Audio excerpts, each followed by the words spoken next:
Bien, bonjour à toutes et à tous. Aujourd'hui, nous allons regarder les déformations dans Krita. Alors pour cela, je vais utiliser Krita dans sa dernière version actuelle, c'est-à-dire la 4.1.8. Et je vous invite également à regarder sous cette vidéo. Effectivement, j'ai pour habitude maintenant de mettre dans les commentaires ici. Donc vous allez sous la vidéo et vous avez donc un petit sommaire qui vous permet d'aller directement à la sélection et donc de reprendre facilement cette vidéo sur des points que vous souhaitez. Vous avez également à votre disposition une playlist pour pouvoir revoir ou commencer, si vous commencez tout simplement à ce tuto là, à découvrir la chaîne, et bien de reprendre depuis 0 jusqu'à actuellement, donc qui va être la 6. Alors en 0, je vous parle un petit peu des présentations, des installations, puis ensuite on va regarder de façon progressive un document. Alors au début on ne dessine pas, je ne vous le cache pas, on regarde juste des techniques possibles dans Krita. On va aborder la partie dessin et créative beaucoup plus tard, une fois qu'on se sera affranchi de la technique dans Krita. Alors c'est parti, aujourd'hui on va regarder les déformations.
Voilà, quand j'ai réalisé un petit dessin avec Krita, donc en faisant d'abord un petit croquis, un sketch, et je me suis appuyé dessus pour après mettre à l'encre pour créer un petit personnage à partir de cette photo récupérée sur Pixabay, donc que vous venez de voir ici rapidement en accéléré.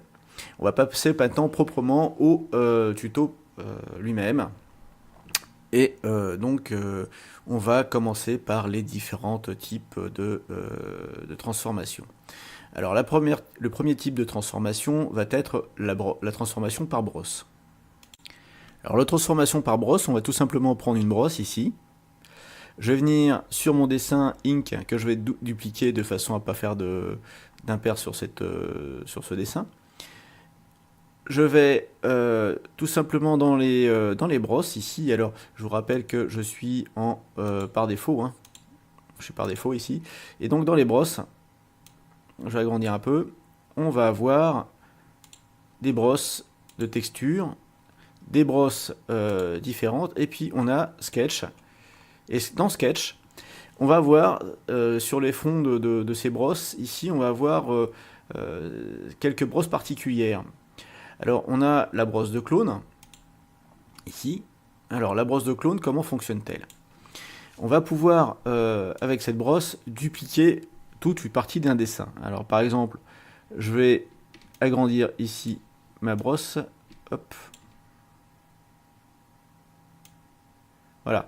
Donc vous avez un cercle ici, avec une croix. Et vous avez donc un cercle avec une croix et qui reproduit ce qui est à côté indéfiniment. Alors par exemple, ça peut être pratique pour faire des rayures.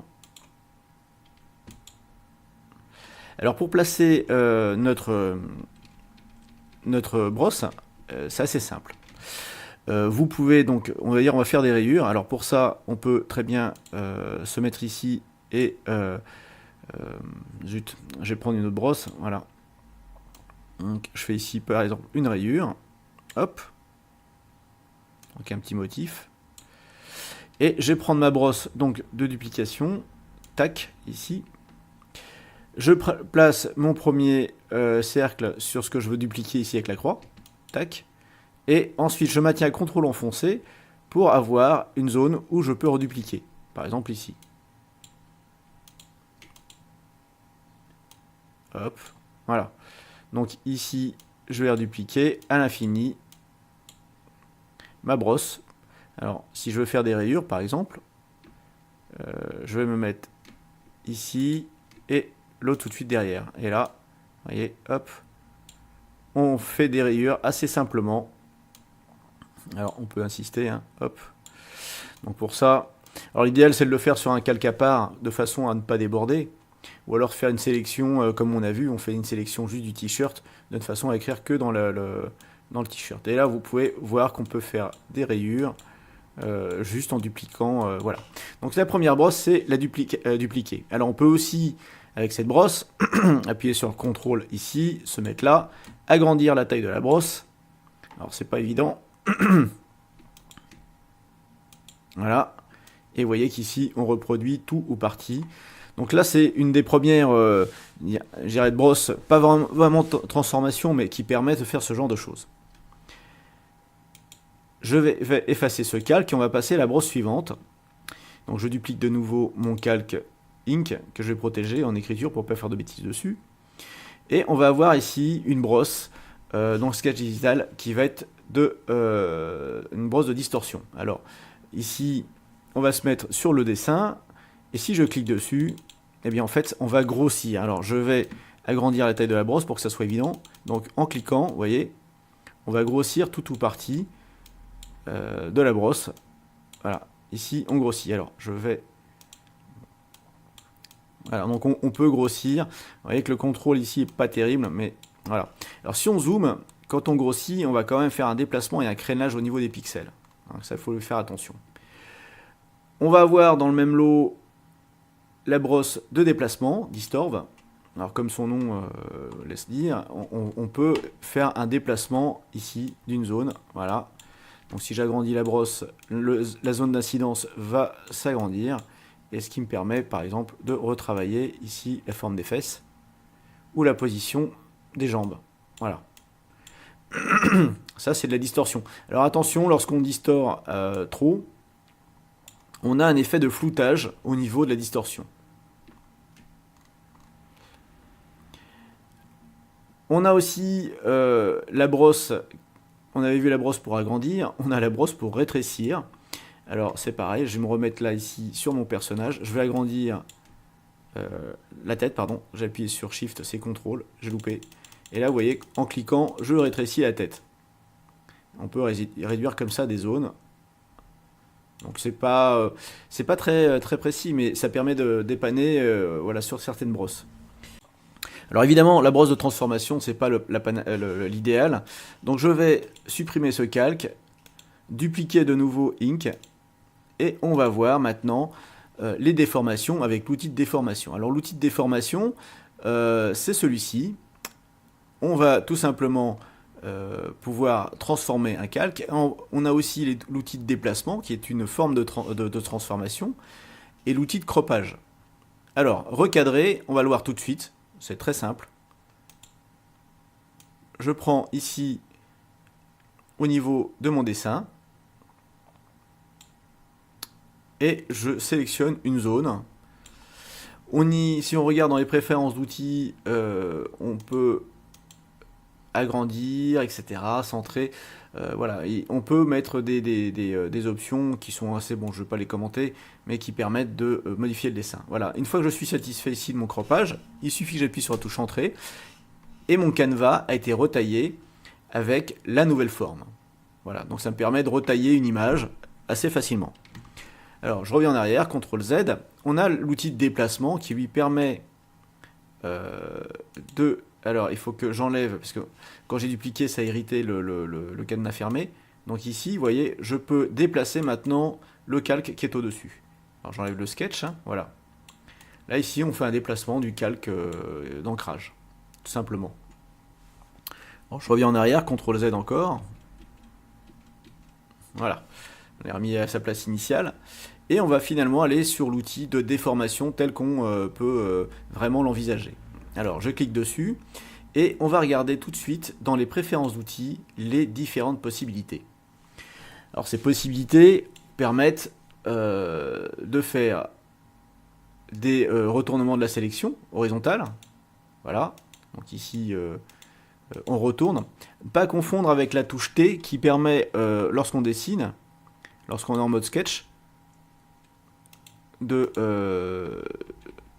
retourner le dessin. Hein. On est bien ici sur une transformation.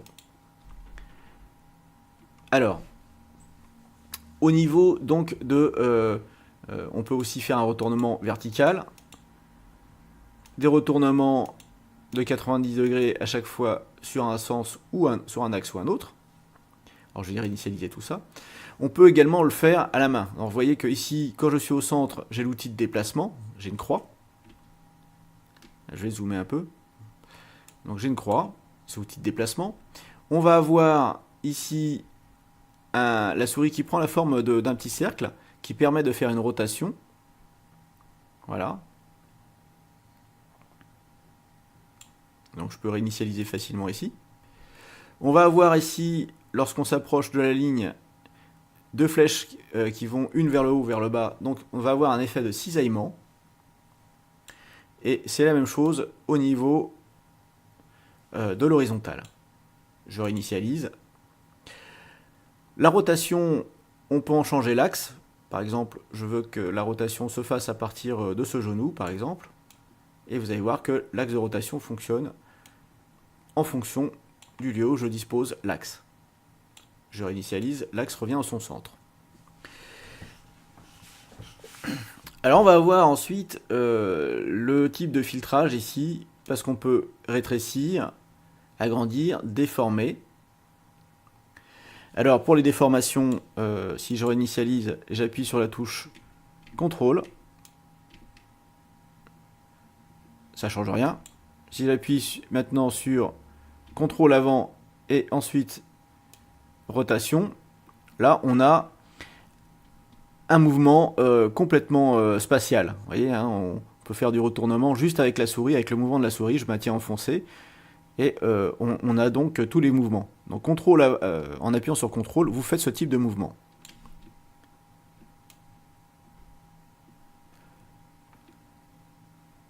Voilà, là j'appuie sur Shift, vous voyez, on se limite à la rotation, et on arrive vraiment à faire des choses qui servent ou ne servent pas. Bon, je vais réinitialiser. Alors, on a maintenant aussi la possibilité d'avoir des perspectives. Alors la perspective, on va tout simplement déformer par poignée ici, pour mettre le personnage dans une position de perspective. A noter que vous avez ici le point de fuite que l'on peut régler pour notre perspective. Vous voyez ce petit point rouge? Donc ça permet, par exemple, lorsque vous dessinez un personnage comme je le fais, lorsque vous allez l'intégrer dans un dessin qui nécessite un point de fuite Voilà, donc si on ne le voit pas, c'est qu'il est à l'extérieur de la page, qui nécessite un point de fuite bien précis pour pouvoir le placer, un personnage ou je ne sais pas, moi, un bâtiment, eh bien vous pouvez le régler. Allez, je réinitialise tout ça. On va voir maintenant la déformation par cage.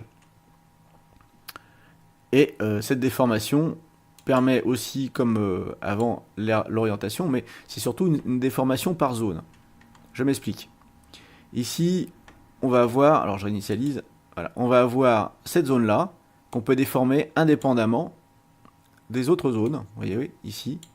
Donc, par exemple, je peux l'élargir légèrement le bassin. Alors là, ça rame un peu au niveau de mon ordi, donc il réagit un peu. Voilà, j'ai réagi, je l'élargis un petit peu au niveau du bassin.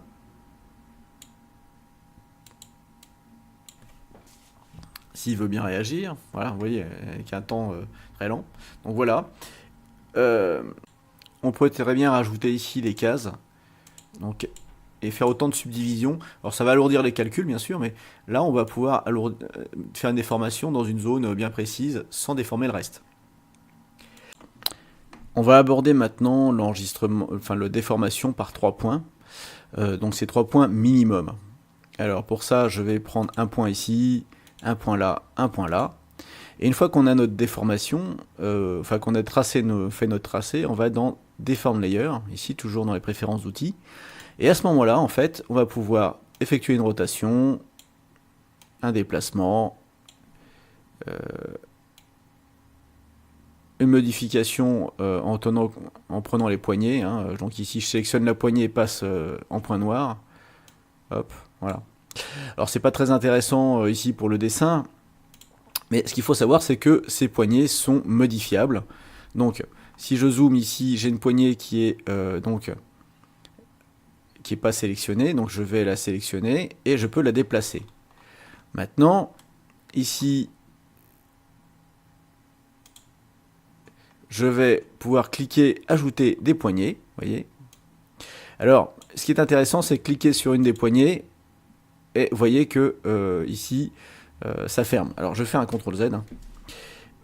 Je vais pouvoir aussi faire un suivi précis ici de mon personnage.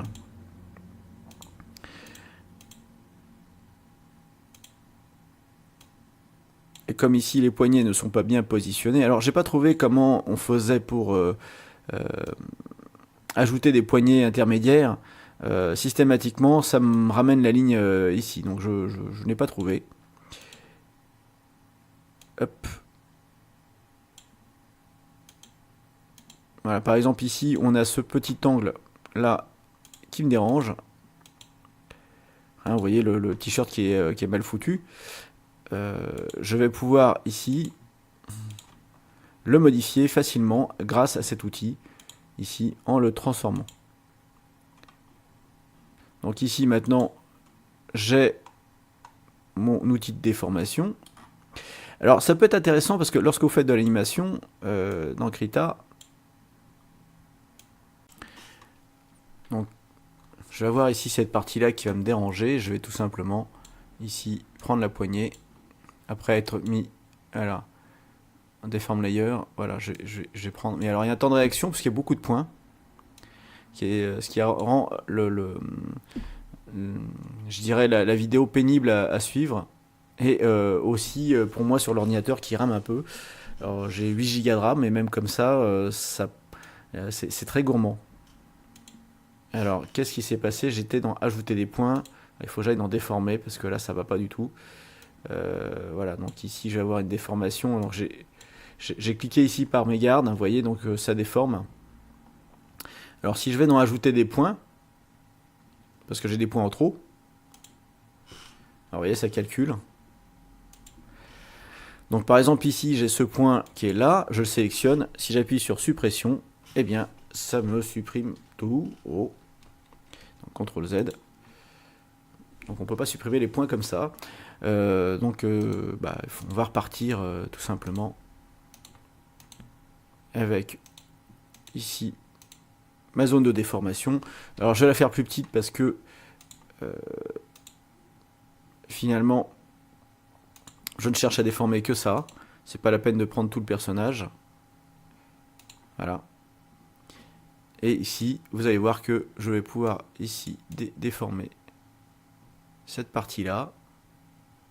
Alors si je voulais être plus précis, et je ne veux déformer que, que la manche, je vais suivre la manche ici, au plus près.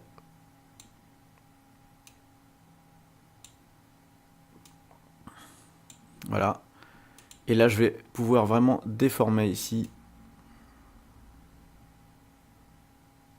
ma manche. Voilà. Bon, après, le résultat, il est comme il est. Ça donne... voilà. Donc, pour valider ma transformation, j'appuie sur la touche Entrée et je la valide. C'était vrai aussi pour ce qu'on a vu précédemment. On a maintenant la fonction liquéfier. Alors liquéfier, eh bien, ça va reprendre un petit peu ce qu'on a sur les brosses ici. Vous avez différents modes. Donc le mode déplacé. Si ça veut bien... Alors voilà, pardon. Il avait sauté. Donc le mode déplacé, vous voyez ici, on déplace quelques pixels. Vous avez le mode pour la taille, on agrandit ici en peignant. Et si on fait inverse, eh bien on va rétrécir. Donc en fait, on va retrouver un petit peu ce qu'on avait dans les brosses FX, hein, ici. Là, si je laisse ma souris dessus, vous allez voir, c'est pour faire tourner l'image sous le curseur. Donc ici, voilà. Donc si je fais inverser, elle va tourner dans l'autre sens. Voilà. Donc ça peut être intéressant, par exemple, vous avez fait un dessin, et puis vous voulez faire une tête qui s'incline doucement en animation. Voilà, c'est par exemple ce type de choses. Ensuite, on va voir le flux. Alors ici, ça va changer un petit peu. Alors ça se voit pas parce que j'ai fait du noir et blanc, mais ça change. Alors je vais peut-être réduire un petit peu ma souris. Voilà, vous voyez, ici, il y a une flèche qui donne le sens du flux. Donc ici, toc. Alors, je vais peut-être prendre voilà, ma tablette. Ici, hop. Enfin bon, ça a couché les particules, mais là, c'est pas évident à voir comme ça. C'est vraiment pas évident. Ensuite, on a une brosse qui est peut-être très intéressante. Alors que là, c'était lavé pour le flux. Hein. La construction aussi. Alors, on va voir ici une brosse très intéressante, vous allez voir. Je vais revenir ici sur déplacer, par exemple. Hop.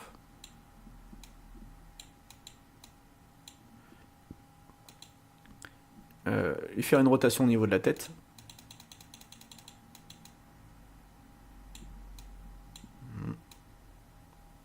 Voilà. Et maintenant, je vais venir ici avec cette brosse qui s'appelle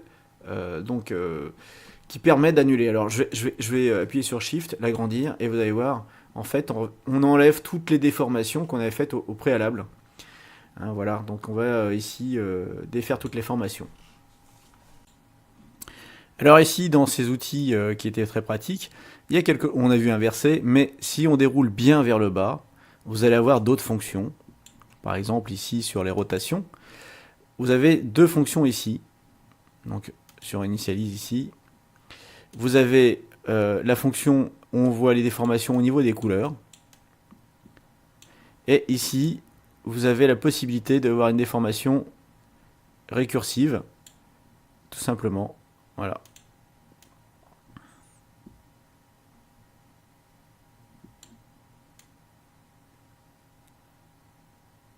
Donc on peut voir ce genre de choses. Toc, toc.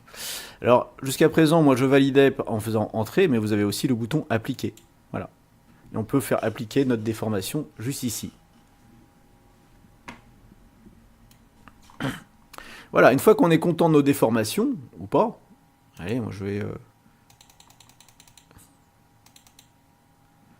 faire une déformation. On appuie tout simplement sur la touche Entrée et la déformation est validée. Alors, ce que vous pouvez voir ici, c'est que tout simplement la transformation, une fois qu'elle est validée, hein, voilà, on a deux images qui se superposent. Une fois qu'elle est validée, elle est définitive et irréversible. Alors pour ça, je vais vous proposer une technique, qui est la technique des calques de déformation. Alors je vais mettre ceci à la poubelle, hop, et on va passer à ça. Alors, le calque de déformation, tout simplement, on va se mettre sous le dessin, ici. Ici, je me suis mis dans Ink. On va aller sur le gestionnaire de calque. Et au lieu d'appuyer juste sur le plus, on va faire dérouler la liste ici. Et on va avoir masque de transformation. Je clique dessus. Et alors, j'ai peut-être... Voilà, c'était verrouillé. Je clique dessus. Masque de transformation. Et là, j'ai un masque qui apparaît. Je vais utiliser mon outil de transformation. Allez, on va faire vite. Je vais prendre tout simplement ici un outil de perspective. Toc. Donc si je veux que ça soit voilà, ici courbe de Bézier, cloche, etc. Vous allez voir le type de déformation, enfin type de calcul. Voilà, je vais faire ça. Comme ça, vous voyez clairement ici, hop, mon dessin. Et je valide. Voilà. Alors qu'est-ce qui se passe? C'est que j'ai ici mon dessin, et j'ai la déformation qui est appliquée au dessin, mais qui n'a pas détruit le dessin initial. Voilà l'intérêt.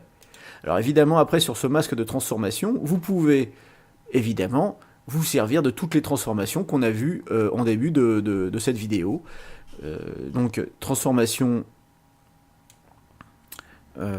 par lattice, etc. Alors évitez les transformations à la brosse ici, parce que ça réagit mal. Mais vous pouvez, ici, on va remettre une transformation par point. Hop. Voilà. Faire un cisaillement.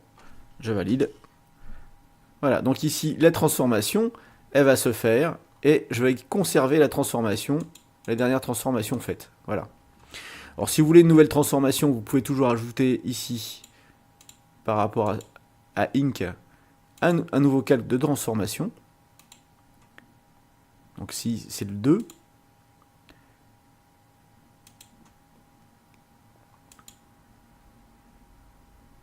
Voilà, donc ici, la première transformation, je lui crève un œil et on la voit plus. On est sur maintenant sur l'image d'origine. Je vais mettre dans transformation 2 et là je vais pouvoir faire une transformation allez, en perspective et c'est simple à faire. Hop, voilà. Et donc on aura cette transformation en perspective. Je valide. Donc là votre dessin, vous dites, bon bah, est-ce que c'est comme ça que je le veux ou est-ce que c'est comme ça? Donc là il va me recalculer la transformation. C'est un peu longuet, voilà. Et donc il me fait la deuxième transformation. Donc vous pouvez comme ça avoir un panel de choses transformées sans que cela modifie le dessin d'origine. Voilà, alors j'espère que ce petit tuto vous aura plu et que vous aurez pris plaisir maintenant à dessiner et à faire des modifications. Donc ce qui est intéressant ici, c'est surtout faire de la micro-transformation. Là ici, par exemple, j'ai transformé complètement le personnage pour le placer par rapport à un décor futur, pourquoi pas. Mais cette déformation peut aussi impliquer, par exemple, ici, hop, je vais prendre une transformation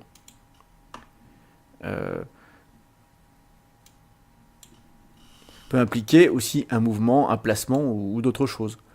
Voilà. Donc je valide et j'ai ma transformation. Si je ne valide pas, mon dessin reste tel qu'il était à l'origine. Voilà. A très bientôt, bye bye, je vous like, je vous fais la bise. N'hésitez pas à me laisser des commentaires. Et puis si vous avez trouvé le moyen de rajouter des points ici en mode point par point, eh bien je vous en serai reconnaissant. Parce que finalement, vous allez peut-être m'aider comme je vous aide au quotidien.